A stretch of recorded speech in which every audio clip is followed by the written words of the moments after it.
Bem-vindos, senhoras e senhores, dessa droga de canal. Eu sou o Lucas e a paz, como os outros sentimentos, é um mero estado. Hoje nós falamos do livro da tribo dos Filhos de Gaia. Toca a vinheta.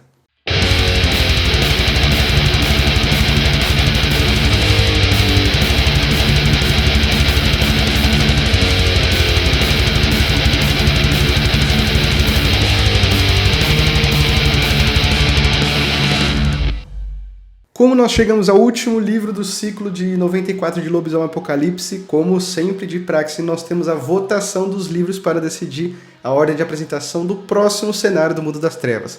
E como eu havia avisado, é Vampiro à Máscara, então vai lá na droga de Insta, na droga de página também, eu vou deixar o link lá do Google Forms, para você preencher, colocar a sua preferência, os livros que você quer ver primeiro, se for um livro, mais de um livro, tanto faz, mas só pode voltar uma vez, porque eu vou pedir o seu e-mail lá, mas então você pode ficar tranquilo que é só o seu voto para decidir a ordem de apresentação aqui, porque quem manda é você, né? Mas, bom, não em tudo, mas pelo menos nisso, né? Além disso, eu vou ficar insistindo, se quiser participar do Clube do Livro, por favor, mande um direct lá na droga de Insta pra gente trocar o WhatsApp, colocar você lá no grupo, te inteirar do que você precisa para poder participar, para poder fazer as gravações junto comigo, mas basicamente só precisa saber de inglês, ok? Então, sem mais delongas, vamos falar do livro. Como os outros livros de tribo apresentados aqui, como das Fúrias Negras e dos Roedores de Ossos, nós também temos a mesma estrutura. Nós começamos com um quadrinho, depois a introdução, né, a proposta do livro em si. Quer dizer, meio customizada, com uma fala meio que interna para o jogo. Depois nós temos a parte da história, a parte da organização da tribo, depois os poderes, depois as fichas de personagens que são prontas para serem jogadas, usadas pelo narrador quanto pelos jogadores. E depois nós temos os lobisomens notáveis e depois o modelo de ficha personalizado para a própria tribo, para você poder xerocar e usar como bem entender. Mas como eu não vou me aprofundar muito aqui, principalmente nunca me aprofundo nas histórias em quadrinho, é muito interessante você ver logo na história em quadrinho como ele resume bem o que vai ser apresentado no livro, porque os Filhos de Gaia ele tem muito essa visão de cura, amor, de vida, que eu vou explicar ao longo do vídeo, mas aqui nesse primeiro quadrinho é bem interessante porque é uma história que envolve traição, envolve uma espécie de redenção, de reflexão, e principalmente de cura. Então, todos esses passos são tomados e o Filho de Gaia ele ainda permanece no seu pedestal. Eu vou colocar essa palavra aqui meio que referindo a uma arrogância, né? Porque existe sim uma convicção na ideologia deles que eu vou falar mais pra frente também.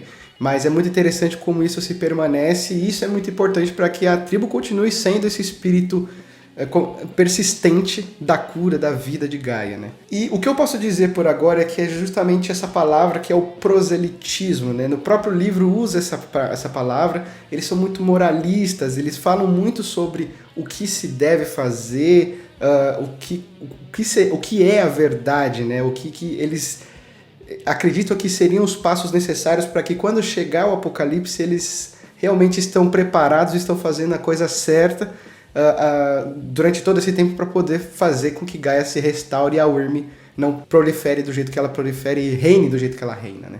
E de longe, se você concorda ou não com a tribo, enfim, é de longe o livro que mais tem informações sobre o antagonista principal, que é a Wyrm, né? Por mais que nós temos também essa visão de que a Weaver tem a certa culpa, isso aqui não entra aqui nessa visão aqui dessa tribo, mas por causa da Wyrm e por conta das 3 facetas que eu já comentei lá no livro da Wyrm, mas eu vou falar mais com calma como que eles encaram cada uma dessas facetas e qual que é a mais perigosa para eles. Aliás, faz todo sentido. Mas vamos com calma. Aliás, fica até o final porque tem umas coisas bem interessantes a serem consideradas sobre a tribo e tem lore envolvendo o Vampiro à Máscara. Então, vamos continuar. O livro começa já, como eu havia dito, né, a primeira parte falando da história, e ele já vem falando sobre a lenda das 3 mortes, né?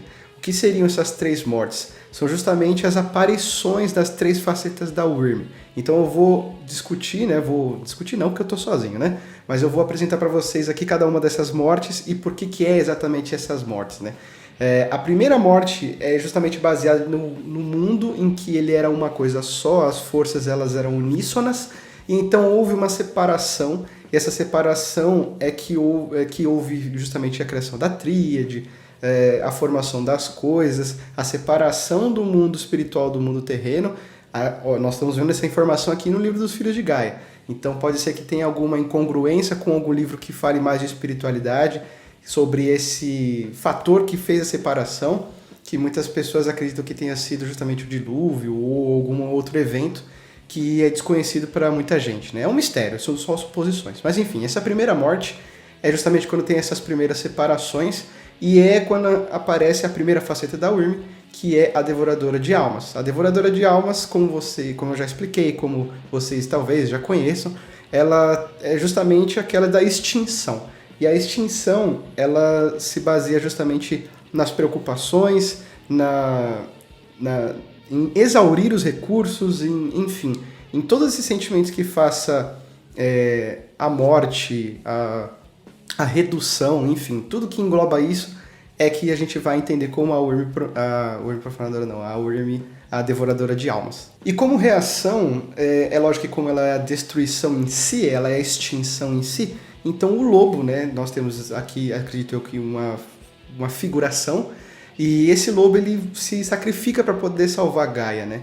E Gaia consegue retornar ele do mundo espiritual e mostra para ele o segredo da morte. Aqui é muito interessante no livro dos Filhos de Gaia porque diz que, mesmo que os presos de prata eles reclamem esse dom, essa dádiva de conhecer o segredo da morte, eles refutam os presos de prata porque isso aconteceu num momento em que não havia tribos. Então todas as tribos conhecem, ou pelo menos deveriam conhecer o segredo da morte, né? E então, com esse segredo da morte é que eles conseguem realmente transitar entre esses dois mundos e controlar de uma forma melhor essa extinção que a Devoradora de Almas está propagando. A segunda morte é justamente a fragmentação das tribos, né? Quando eles começam a se dividir em grupos, se dividir em ideologias. Os humanos também começam a se dividir, mas enfim, não é o momento em que eles são um problema exatamente. E é justamente quando vem a Fera da Guerra, segundo o semblante da Wyrm. E nesse momento em que há separações, é dito que Gaia chora e ela vê todos os seus filhos, né, todos os lobos ali separados, e ela pega os únicos que não quiseram se separar, que seriam os filhos de Gaia, coloca em seu seio, que seria uma espécie de árvore, e banha eles com as suas lágrimas. E então, além do dom do segredo da morte, ela também ensina a eles o segredo da vida. E então ela concede a eles essa missão, ela imbui eles dessa missão de retornar ao mundo físico, enfim, para apresentar de novo para os seus irmãos o verdadeiro sentido de seguir Gaia e com essa missão de juntá-los novamente, né? E por fim, justamente a camada, né, a faceta da Wyrm que eles consideram mais perigosa, que é a profanadora, porque ela age em silêncio, né? Essa terceira morte é justamente quando começam as perversidades, a inveja, o medo. Então todas essas sensações, todos esses sentimentos que levam as outras facetas da Wyrm surgirem. Então olha só como a gente já tem informações muito maiores do que a gente vai ver em qualquer outra tribe book, e na verdade eu acho que é a tribo que mais estuda a Wyrm.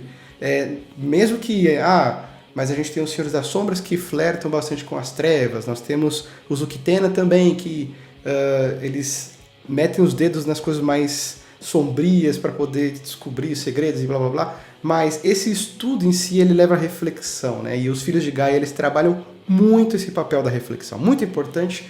E enfim, a gente começa talvez, se você não gosta desta tribo, talvez ver alguma importância, né?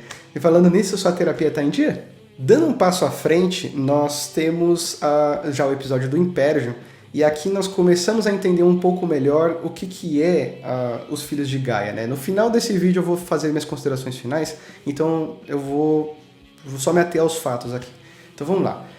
Aqui no Impersion ele diz que, como a profanadora é a mais perigosa, a profanadora ela justamente vê uma forma de que a Devoradora de Almas ela volte a ser forte de uma forma exímia novamente.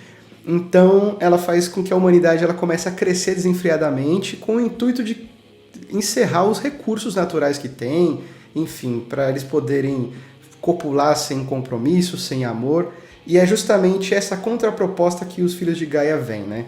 Quando o Impersion começa, antes, na verdade, de começar os extermínios dos lobisomens para os humanos, né? Eles começam a matar as pessoas, os filhos de Gaia eles começam a ensinar métodos anticonceptivos, e tudo isso natural, né? Não dá pela dieta seguinte para a mulherada, né? Mas enfim, começa a ensinar a importância de cuidar do filho até uns 3, 4 anos, para que ele entenda o afeto da mãe e que a mãe tenha afeto pelo filho antes de ter o próximo filho. Acho isso muito interessante porque, enfim, vou dar minhas considerações no final do livro, mas olha só como a vida na ideologia dos filhos de Gaia funciona e não é exatamente a paz. Na verdade, a palavra paz, ela mal aparece aqui no livro e talvez seja uma coisa tanto quanto equivocada, novamente, da comunidade, até mesmo da minha parte, porque, enfim, esse livro aqui especialmente faz muito tempo que eu não leio e realmente tinha muitas coisas interessantes que eu deveria lembrar sobre a tribo, mas vamos continuar. O que acontece é que com essa mentalidade de saber sobre controle de natalidade, afeto, família, é justamente onde a profanadora ela começa a atingir a cabeça do homem e que ele começa a ver esse celibatário, né, essa ausência de sexo constante, enfim, ele começa a abusar das mulheres, né? Então, se elas não ficavam grávidas por bem, elas ficavam grávidas por mal. E eles não podiam, quando eu digo os filhos de Gaia, não conseguiam deter todo o tempo isso. E lógico que com esse tipo de atitude, isso dava aval para que os outros Garou pensassem que os humanos estavam começando a ser corrompidos pela Wyrm. E então é que começam os massacres de verdade. E aqui entra o conto que muitas pessoas conhecem, que é justamente como o Império termina, que um filho de Gaia ou uma filha de Gaia, eu vou falar sobre ela no final do livro, no final desse vídeo, na verdade, lá pro finalzinho, na verdade, e ela vem com a proposta de desafiar o Preso de Prata, que é o encabeçador, né, o cabeça do Império. Ele desafia, ou ela desafia ele para um duelo, só que na hora de fazer o duelo, ela troca de papel com o Portador da Luz, e esse Portador da Luz ele consegue derrotar esse Preso de Prata ancião em um duelo de enigmas, e então é que, bom, palavra é honra, então o Império ele fica encerrado, né?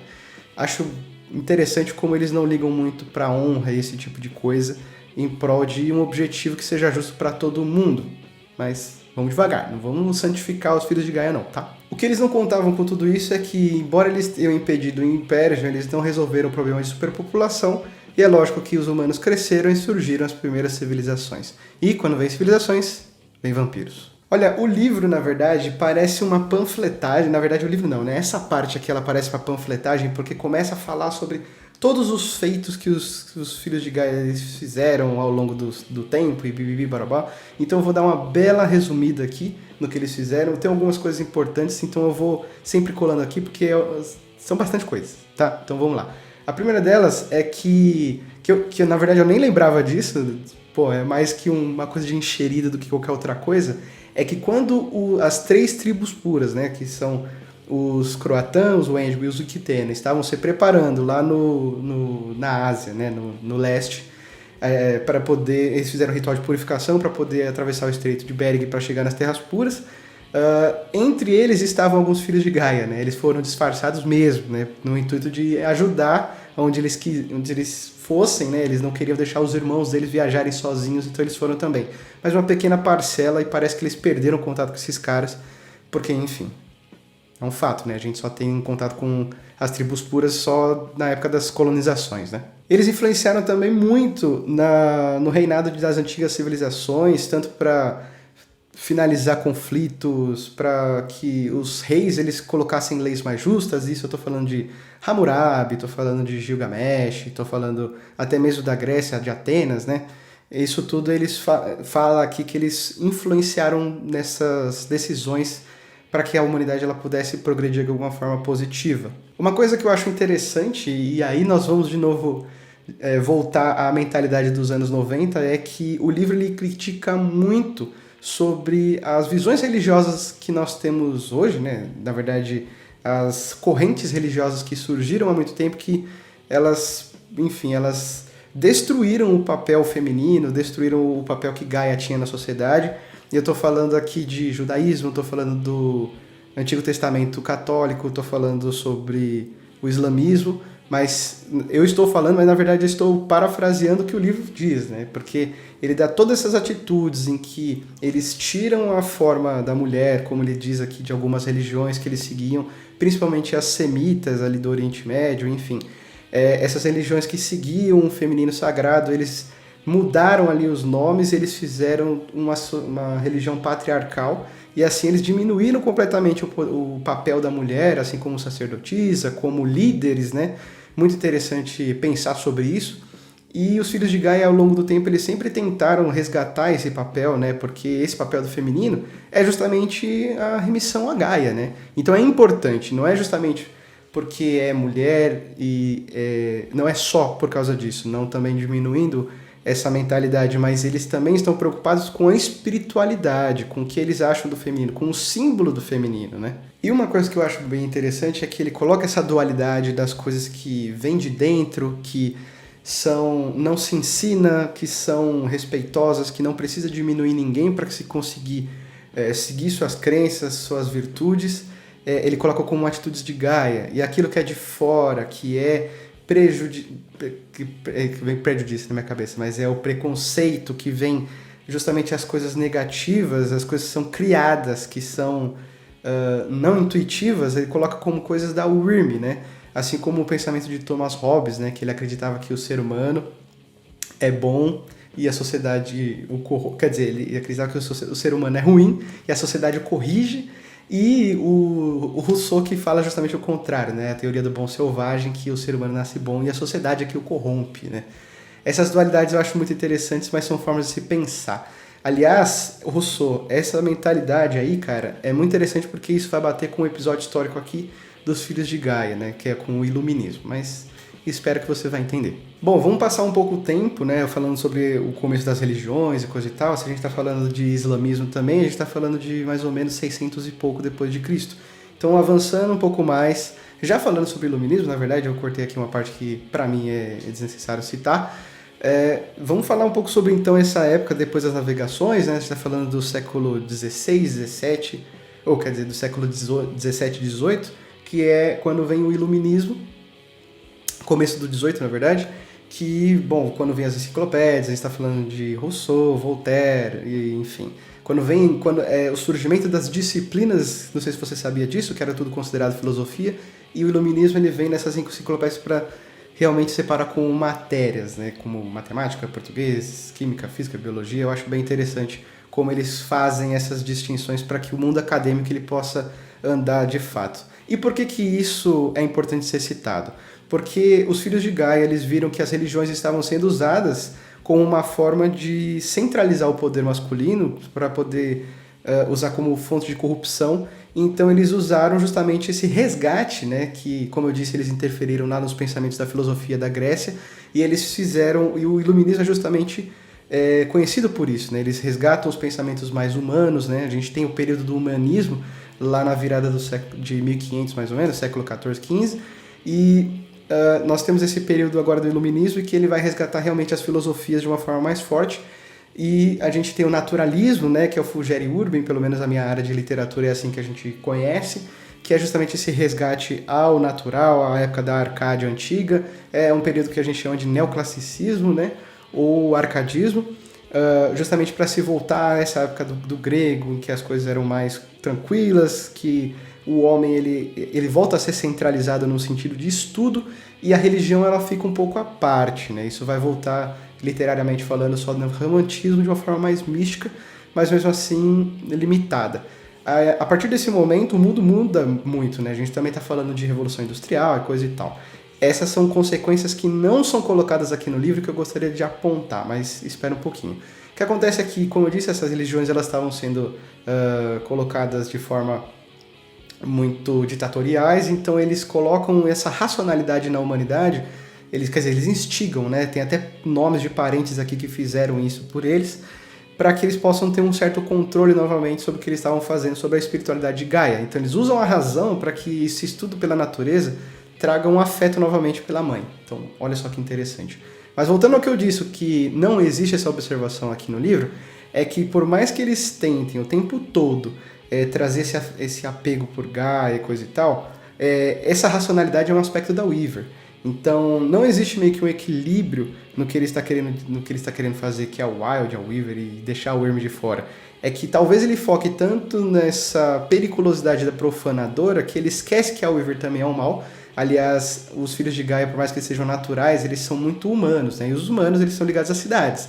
E as cidades são ligadas ao Weaver. Então, eles parecem nem perceber que ao mesmo tempo em que eles estão tentando combater a Wyrm freneticamente, eles também estão exaltando a Weaver para que a humanidade prospere de uma forma racional. E essa racionalidade é muito perigosa, a gente vê isso muito em Mago Ascensão, ela deixa a espiritualidade de fora e pode ser que esse contato com Gaia ele pode ser interrompido. Aliás, uma coisa que a igreja faz muito na interferência da mentalidade, na ideologia dos filhos de Gaia, é justamente essa podagem da sexualização, dos prazeres, enfim, eu vou falar disso mais pra frente. Bom, e como eu havia dito, né, depois desse episódio do Iluminismo, uma coisa importante a ser dita, né, que outro aspecto da literatura é que o Iluminismo, principalmente aqui no Brasil, ele é um período de muitas revoltas, é um período de, enfim, coisas importantes, principalmente em relação a como o Iluminismo era usado, né, porque é quando vem o despotismo esclarecido, né, não sei se você já ouviu falar disso, mas dá um Google aí, despotismo esclarecido,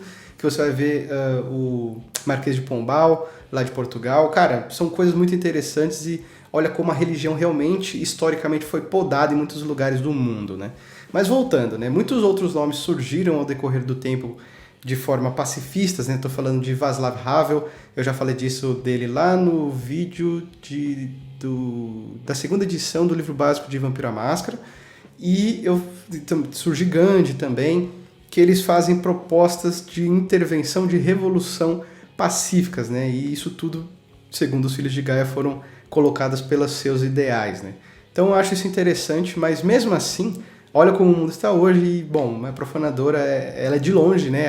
A mais influente, né, dentre as três, a mais perigosa dentre as três facetas da Wyrm, porque é ela que consegue dar o gatilho para que as outras facetas possam prosperar. Principalmente a Fera da Guerra, como a gente está vendo agora. Mas de longe a profanadora é a que mora na cabecinha de todo mundo, e por mais que você tenha vontade de sentar a mão em quem mereça levar uma porrada, a gente ainda tem essa mentalidade, a gente geralmente não faz, porque, enfim, a gente tenta ser mais forte que isso, né? Bom, mas chega a falar de história, vamos falar mais sobre a organização da tribo, porque tem bastante coisa para falar.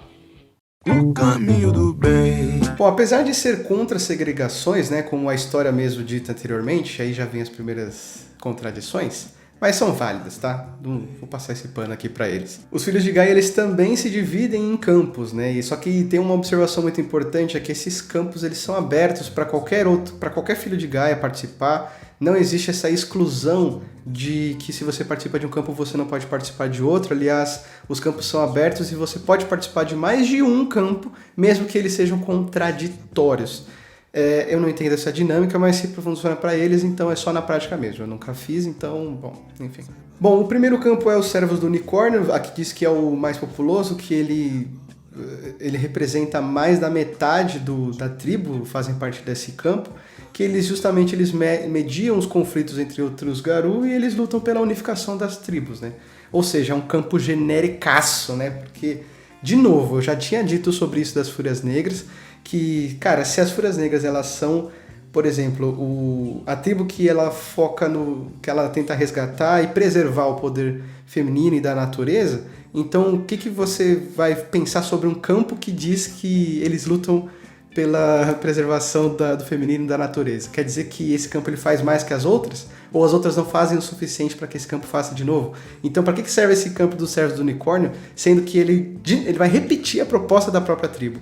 Entende? Eu não gosto dessas contradições. Não é contradições, são esses pleonasmos, cara. Porra, é muito desnecessário. Mas enfim, continuando.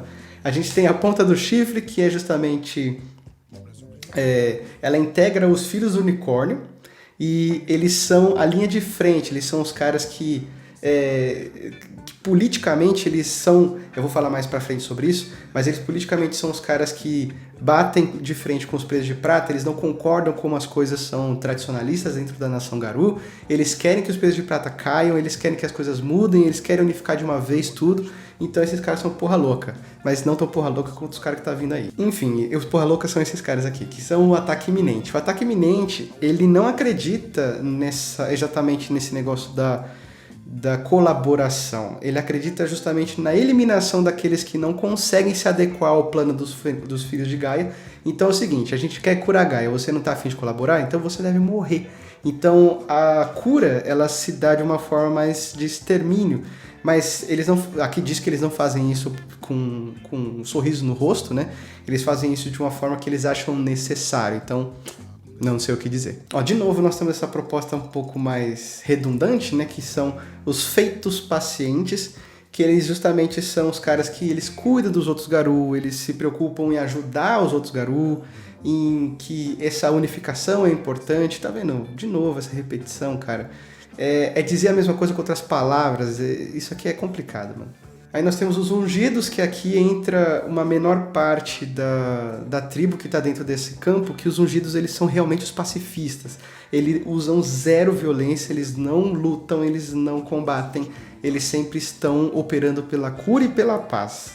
É isso. As filhas de Deméter são justamente aqueles filhos de Gaia que se devotam à educação mais infantil, né? Então eles trabalham bastante pelo resgate, isso me lembra bastante Rage Across New York, mas na verdade isso vai entrar no próximo campo que eu vou dizer, que é justamente esse negócio do acolhimento, essa proposta de você educar, mas é que na verdade o que eles estão fazendo aqui é a educação pelo contato com Gaia. Então eles pegam adolescentes, jovens de uma forma geral, e eles trazem o caminho de Gaia com uma forma nova de ver o mundo e não só pela decadência das cidades e coisa e tal. Aliás, a gente está falando de humanos e não como é que você educa lobo. Não dá, né? Então é lógico que a gente está falando de humanos. Como eu disse antes, né, os filhos de Gaia são muito voltados à humanidade. E como eu disse, né, esse próximo campo, que são os anjos do jardim, ele é justamente esse campo que vai fazer o resgate de pessoas que são abusadas, que são exploradas de alguma forma. Então são crianças, mulheres, pessoas que estão sendo escravizadas, seja lá o que for. E eu acho bem interessante aqui, fazendo esse paralelo com o Paraíso, né? Eles até citam o nome Paraíso aqui, que ele é liderado pela Loba Carcassonne. Eu falei dele lá em Rage Across New York. Vale muito a pena ler sobre isso, porque tem a Underground Railroad. Cara, tem muita coisa interessante nesse suplemento, mas eu fico muito interessado porque, se eu não me engano, esse aqui é o único campo voltado a um cenário específico. E, de novo, os filhos de Gaia mostrando a que veio, mostrando a sua intenção e aplicando de verdade, né? Não é só uma coisa contraditória e, enfim, hipócrita, né? Bom, a gente tem a árvore única, que é um pouco diferente do ataque iminente, que quer destruir tudo e todos que não se juntam a eles. A árvore única simplesmente quer se livrar da corrupção. Parece que esse é o único objetivo, assim, a ser aplicado. Parece que é legítimo, né? Uma forma de combater malditos demônios, enfim, tudo que tem o aspecto da corrupção. E não é só porque a pessoa não quer colaborar com ele que vai ser morto, né? Então é um pouco mais direcionado aqui esse objetivo, não é uma coisa mais generalizada e, enfim, radical. E por fim, nós temos a Aethera Inamorata, que eu acho interessante, que vai voltar justamente nessa... Eu vou falar mais disso no final do vídeo, que é essa proposta dos filhos de Gaia de trabalhar com o amor, com essa coisa da vida, porque eles... existe um episódio muito interessante lá envolvendo Gilgamesh, depois eu explico, que é justamente esse negócio de pregar o amor e você perceber as dádivas da vida. Então, esse campo aqui, ele justamente se dedica a instruir as pessoas sobre sexualidade, sobre sexualização, sobre prevenção de gravidez, sobre, cara, todos esses aspectos que são mais sexuais de gestação, vida, eles pregam muito aqui, que é justamente essa forma de combater o oposto que a Wyrm faz, né? Que é a morte, a degeneração, enfim. É entender que os prazeres, eles ligam a Gaia e não afastam. Os prazeres, eles, como eu havia dito, né? A religião, ela trouxe essa visão de que se entregar aos prazeres é uma forma de se entregar ao demônio ou coisa do tipo, quando na verdade os filhos de Gaia, eles veem isso como uma forma de se aproximar de Gaia, porque é uma coisa muito bonita, legítima e pura, né? Não tem nada de errado em você sentir prazer e sensações que só o sexo pode trazer, né? Bom, umas coisas curiosas, né, já que nós terminamos os campos, algumas curiosidades sobre os filhos de Gaia é que os seus rituais, eles são executados, né, eles executam os mesmos rituais que as outras tribos, mas eles evitam executar eles da mesma forma, sempre variando os seus métodos, para que a Weaver, né, para que essa rotina ela não se enraize dentro da tribo, né? E é o único momento que eu vejo eles falando da Weaver, depois eles não falam mais. E falando em ritual, o ritual de passagem deles é muito curioso, né? Eles acreditam que a primeira mudança já é um episódio muito traumático, então eles não fazem um ritual de passagem. Na verdade, eles fazem comemorações, festividades, eles instruem o jovem Garou no que ele tem que fazer, o que é Gaia, pititi papapá. E é isso, não tem basicamente um ritual de passagem, é só você ser acolhido e coisa e tal. Fazer o quê? Agora sim nós entramos num assunto bem interessante, que é justamente sobre a litania. Na verdade, eu acho que é a tribo que mais transgressora da litania que eu vi até agora, que eu me lembro aqui até agora, né? Porque nós temos as tribos que elas transgridem a litania de forma muito grave, né? Por exemplo, os roedores de ossos, eles não ligam para esse negócio de cruzar contra o Garou. Nós temos os garras vermelhas que comem a carne dos humanos, enfim. E aqui os filhos de Gaia, na verdade aqui é colocado bem claro que eles são grandes questionadores da litania, justamente porque eles foram criados ela foi criada numa época em que ela fazia sentido. E nos tempos modernos ela não faz mais sentido, né? Aliás, o que esperar, né, de uma tribo que realmente ela forçou a intelectualidade dentro da humanidade para que nós pudéssemos resolver as coisas de forma melhor, de uma forma mais inteligente. Então eu acho que é meio natural eles debaterem, né, eles baterem de frente com a litania ou com os defensores da litania para que ela possa ser aplicada de forma mais justa e mais moderna também, né?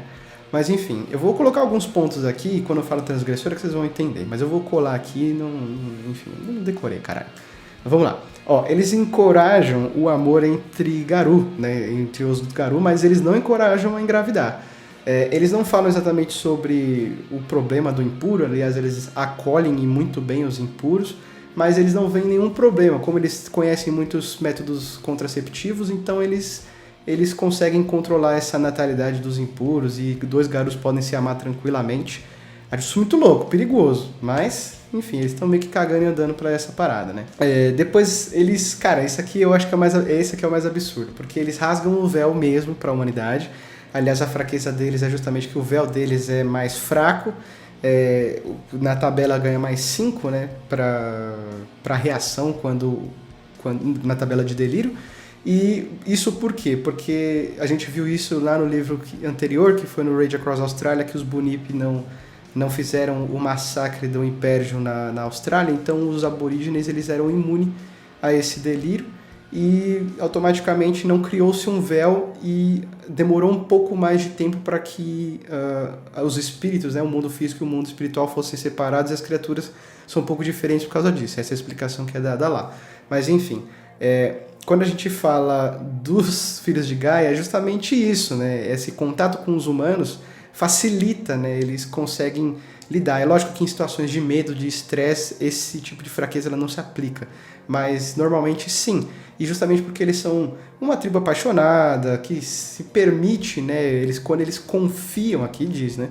Quando eles confiam no humano, eles vão lá, pegam ele, cuidam dele, mostra a cultura e eles têm uma espécie de ritual, um ritual de nível 5 que eles tiram o véu permanentemente de uma pessoa e eles fazem rituais para poder levar. Tem o Tom Teurge que você consegue levar uma pessoa para Umbra, e eles fazem isso para eles poderem conhecer as terras natais dos filhos de Gaia, né? Então, perigoso pra caralho, mas enfim, eu entendo a intenção, mas eu entendo também, né, essa visão que as outras tribos têm sobre essa tribo que é tão transgressora, está sendo indulgente, né? Está sendo muito irresponsável quanto às outras tribos também, né? Então é uma exposição muito forte. Outra coisa que eles fazem, né? Eles respeitam as condições dos anciões muito velhos, os doentes, os incapacitados,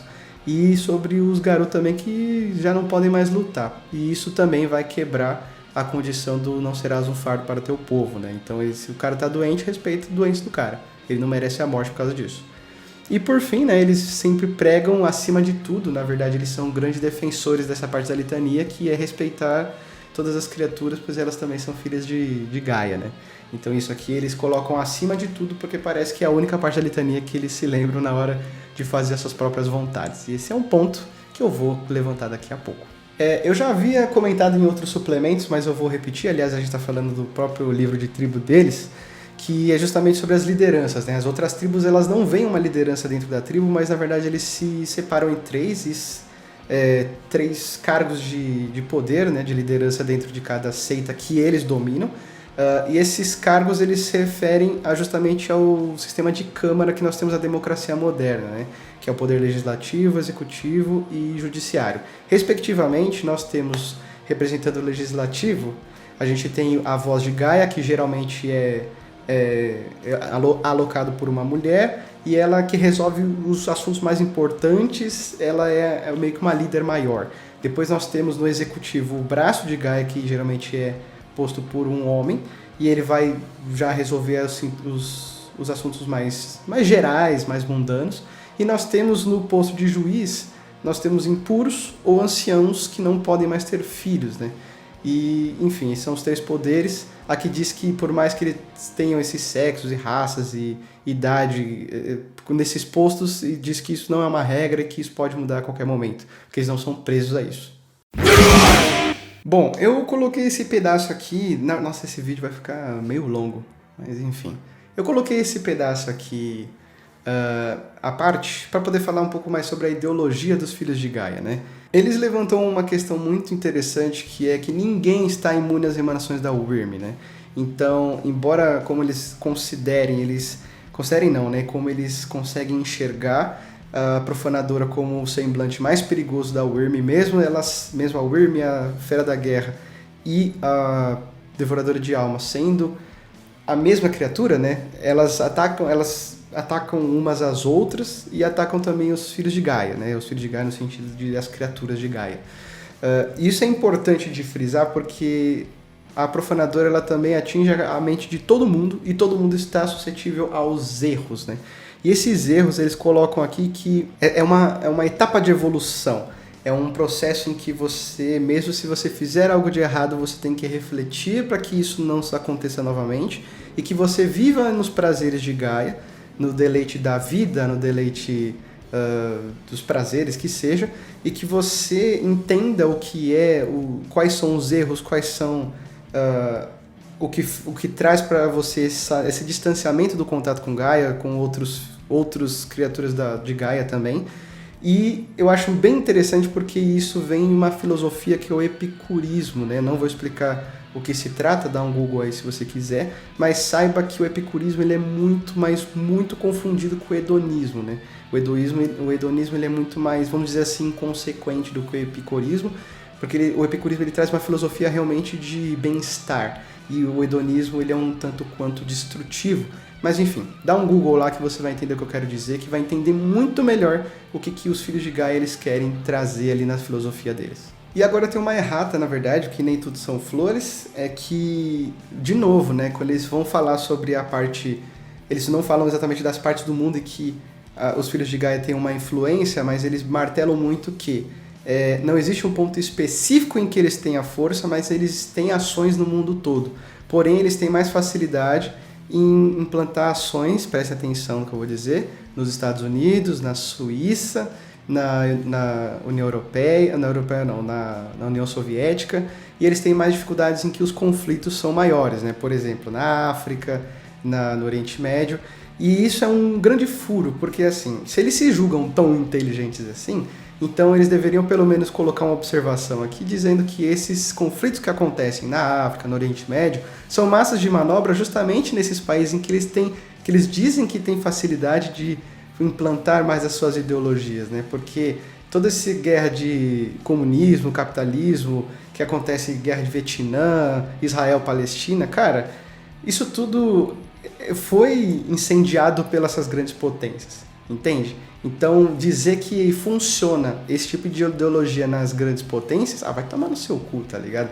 Tipo, se você não chega lá na frente, na verdade tem um discurso que eles falam lá na litania, que é justamente sobre combaterás a Wyrm onde quer que ela esteja, e sempre que ela proliferar, eles falam assim, os outros Garou, eles esquecem dessa parte do quando proliferar, porque eles só combatem onde ela está. E cara, o que você está fazendo? Você está nas grandes potências fazendo isso, mas mano, os endinheirados não te escutam. As coisas não mudaram até agora. Eles estão ainda ganhando, eles estão engolindo o seu discurso para que você ache que está tudo bem, mas o bicho está pegando fogo lá, entende? Então, o que eles também não entendem, essa é a minha visão, essa é a minha leitura. O que eles não conseguem entender é que se eles têm dificuldade de ter mais guerra, é porque tá essa merda mesmo, essa corrupção toda lá nos países de primeiro mundo. E vocês dizem que tem sucesso lá? Não tem. Vocês estão falhando. E aliás, eu vou aproveitar esse gancho aqui e eu ia deixar isso pro final, mas falando em falha, eu quero citar aqui o que o padre Júlio Lancelotti, que ele diz que minha perspectiva é a falha, né? Enquanto eu estiver perdendo, é que eu estou no caminho certo. E quando eu estiver ganhando, quer dizer que eu estou me unindo ao sistema. Porque o sistema, ele não deixa a gente ganhar na hora de ajudar os outros, na hora de fazer o bem. Isso é muito louco. Se não tem dinheiro envolvido, meu querido, já era. Mas enfim, essa é uma visão que eu tenho e eu gostaria muito de deixar isso aqui muito claro, já que a gente está falando de valores aqui, né? E por fim, quero exaltar que, independente de você concordar com essas atitudes mais pacifistas, mais de conglomeração, de vamos nos dar as mãos e lutar por um mundo melhor, se você concorda ou não, eles são a única tribo, como eu disse, que eles estudam profundamente mais a Wyrm, e eles trazem uma forma mais sadia e mais direcionada de quando chegar o apocalipse eles estarem mais preparados para lidar com ele. É pelo menos assim que eu vejo. Mas tenho mais coisas para falar, mas deixa pro final, é que eu estou muito ansioso para chegar nesse ponto. Mas vamos falar de umas personalidades de Filho de Gaia que são muito importantes. E sim, nós chegamos à parte de falar um pouquinho de lore. Um abraço pro Juan Amadeu.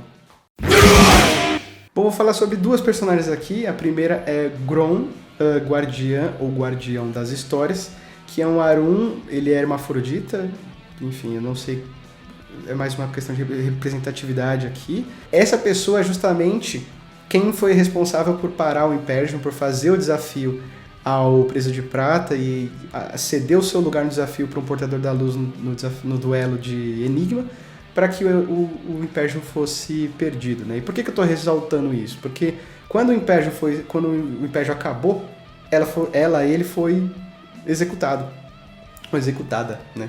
E eu acho isso interessante como tem essa martirização, né? Como, por mais que a atitude dela já fosse memorável, o fato dela ter sido assassinada, enfim, é a questão de mártir, né? A ideologia, ela persiste por meio dessa crueldade, né? É por isso que muitas vezes esses líderes terroristas, enfim, que são abatidos, eles não mostram o corpo, tipo, se eles são jogados no mar, enfim, porque eles viram mártir e aí o bicho pega mesmo, entende? Mas enfim. A segunda celebridade, vamos deixar dessa forma, né? O segundo abençoado que eu tenho a dizer aqui é a Siduri Sabitu. Acredito eu que seja uma personagem vou colocar como epopeia, de Gilgamesh, né? Eu nunca li esse livro, mas acho que é importante ressaltar que quando eu disse para vocês lá sobre a interferência dos reis, eu estava falando sobre a Siduri Sabitu, ou Sabitu, sei lá como é que fala. Nossa, tá muito calor aqui, vocês não estão entendendo. Não especifica se ela era uma Garou ou uma parente, isso é um tanto quanto relevante de ressaltar, porque, como eu disse, né, quer dizer, eu não disse antes, né, era uma coisa que eu queria dizer, mas eu não coloquei aqui na pauta, que os parentes eles são muito importantes na hora de aplicar as ações dos filhos de Gaia, né? Aliás, eles são Garou, eles têm fúria, eles não conseguem lidar com muitas burocracias que só os humanos podem, então os parentes são muito importantes, a humanidade é muito importante para os filhos de Gaia. Então, realmente, eu não sei se é um parente ou um Garou que a gente está falando aqui da Siduri Sabitu, ou Sabitu, não sei como é que fala, mas vou chamar de Siduri. A Siduri, ela viveu na época da Suméria, quando acontece o conto do Gilgamesh. E acontece uma coisa muito interessante que na Suméria, como eu já havia explicado, né, os vampiros eles eram tratados como divindades e os lobisomens eles combatiam eles. E a Siduri chegou nos lobisomens e falou assim, cara, por que vocês não fazem uma proposta muito melhor do que a que os vampiros oferecem para eles, falando sobre Gaia, coisa e tal. E os lobisomens simplesmente falaram assim, olha o seguinte, Siduri, não dá para oferecer coisa melhor do que poder e vida eterna. Não tem como, a gente vai ter que matar esses caras. Só que a Siduri, muito esperta, ela foi até o rei, esse rei era o Gilgamesh, e ela mostrou pra ele todos os prazeres da vida, se é que você me entende. E todos os prazeres mesmo. E o Gilgamesh, ele falou assim, rapaz, esse negócio de vida eterna, ser imortal e confabular com a morte, enfim, isso aqui não é de nada, a vida é muito maravilhosa, viver é muito bom. Então, esse negócio dos vampiros influenciando aqui no reinado não dá certo. O que ele fez? Ele juntou um monte de gente e começou a ir atrás dos vampiros e isso se tornou uma caça muito doida. E os vampiros conseguiram não, né? Tiveram que sair fugido ou então eles morreram lá na Suméria. Uma coisa muito interessante sobre isso é que, enfim, o Império Sumério ele caiu, outras civilizações chegaram no lugar, mas essa mentalidade de que o vampiro é uma coisa ruim e ele deve ser evitado, blá blá blá, veio a partir daí, segundo aqui o livro, e eu acho importante isso, porque aí sim nós estamos falando de lore. Se você está habituado, né, à teoria dos ciclos, né, dos finais de ciclo que leva à Gehenna, o primeiro ciclo nós estamos falando do dilúvio. O segundo ciclo, a gente está dos finais de ciclo. O segundo final de ciclo, a gente está falando justamente durante essa época, em que os vampiros eram tratados como divindades e que a humanidade ela se cansa deles e começa a se voltar e caçar os próprios vampiros, né, porque eles não se escondiam. E aí, então, aqui, furiosos, porque os vampiros mais velhos, seguindo os mandamentos de Caim, eles falaram que eles não deveriam ser adorados. Era um mandamento de Caim, a gente falou disso lá no livro de Nod. Os vampiros não deveriam ser adorados. Então, os mais velhos eles se levantam, destroem os mais novos. Muitos dos mais novos eles fogem e criaram as linhagens que existem até hoje, né? Mas esse foi o final do segundo ciclo e foi um grande massacre de vampiros. Então eu acho interessante como essa Siduri, ela talvez seja a principal responsável pela vinda desse segundo ciclo, pelo final do segundo ciclo. Na verdade, a vinda do terceiro ciclo, que tá para ser interrompido agora, né? Que é em 99? Quando que é a Gehenna? É 2004? Não lembro. Foda-se. Eu vou ficar devendo essa. Mas olha só que interessante como aqui no livro dos Filhos de Gaia a gente encontra um lore assim bem que interessante, uma mina que foi um estopim para que os vampiros tomassem na tarraqueta e deixar de ser trouxa e começar a se esconder de verdade, porque, bom, quem manda aqui é garupa. Chegando nas considerações finais, na verdade é o momento que eu estava mais aguardando, de novo, né? É uma tribo mais voltada ao amor, à fertilidade, ao prazer que liga, que conecta a Gaia do que qualquer outra coisa relacionada à paz, exatamente.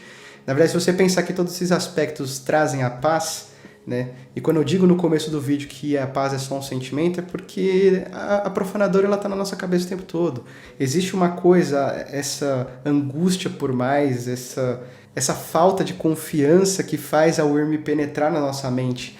Então a gente sempre tem que estar pensando sobre essas coisas e aprendendo com os erros. Essa é a principal filosofia dos Filhos de Gaia. Acho muito importante, até mesmo nesse momento da minha vida que eu estou passando, né? Acho bem importante pensar nas nossas atitudes, mesmo que elas sejam erradas, elas trazem aprendizagem. Bom, nós estamos falando de a proposta de um jogo trágico, né? Agora é puramente minha opinião.